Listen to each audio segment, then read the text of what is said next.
Hi.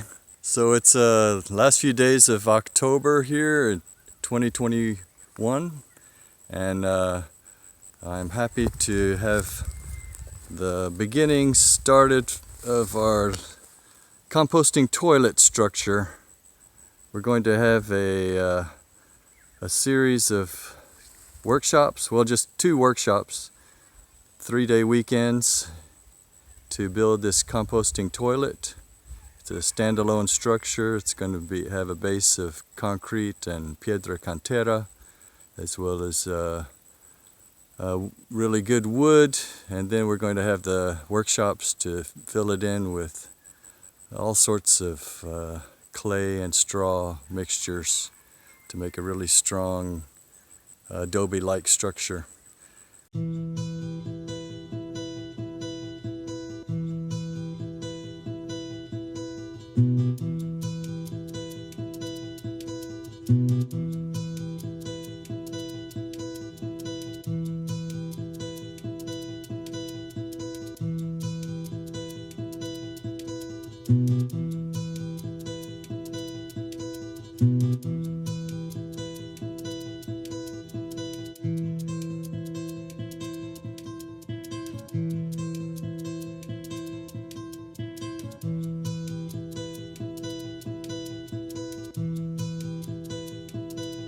That should be enough to just get started. Who wants to get their feet muddy?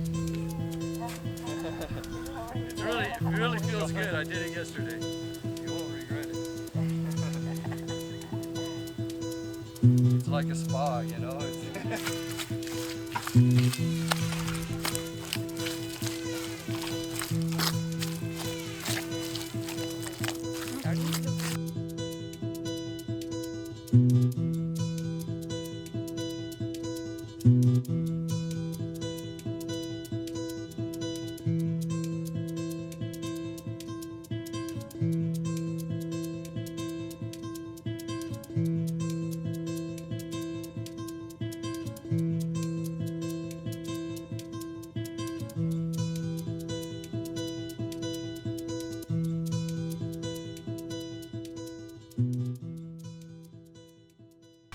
And traditionally, you know, they would have assembly line, which hopefully we can do today, of mixing and then forming the cobs, and then another person over there, you toss the cob to them and then they put it in the wall.